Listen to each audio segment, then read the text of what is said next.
नमस्कार मंडळी, तर चला आज बनवूया एक स्टार्टरचा मस्त असा प्रकार। ते इथे मी सोयाबीन सोक करून पाणी काढून घेतलेलं होतं। त्यामध्ये 1 चम्मच मी कॉर्नफ्लॉवर टाकले, लाल तिखट आणि मीठ टाकलं। छान मिक्स करून घ्यायचं आहे, त्याला मस्त फ्राय करून घ्यायचे आहे।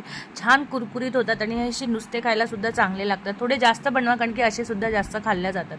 त्यानंतर थोडंसं तेलावर अद्रक लसणाचे थोडे काप केलेले होते। त्यानंतर इथे अजून सगळे छान जे काही भाज्या त्या टाकल्या आणि जरा चायनीजवाल्यांसारखी स्टाईल मारण्याचा प्रयत्न केला, पण 1-2 शिमला मिरची जरा बाहेरच पडल्या।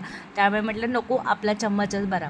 त्यानंतर चायनीजचे जे काही सॉस असतात तेही टाकलेले होते। त्यानंतर छान मस्त मिक्स करून घेतलं, त्याचा सुगंधच किती छान येतो। त्यानंतर इथे टाकले तो कॉर्नफ्लॉवर घेतलं, त्यामध्ये थोडंसं पाणी टाकून एक पेस्ट बनवून घेतली आणि त्यामध्ये टाकलं, जेणेकरून आपल्याला जे छान कोटिंग करायचं आहे ते पूर्ण आपल्या सोयाबीनला कोटिंग होईल। बाकी याच्यामध्ये थोडंसं चवीपुरतं मीठ तुम्हाला वाटलं तर टाका, नाहीतर नाही टाकलं तरी चालतं। आणि असे गरमागरम मस्त स्टार्टर झालेला होता आणि खरंच खूप छान लागत होता। एकदा नक्की ट्राय करून बघा।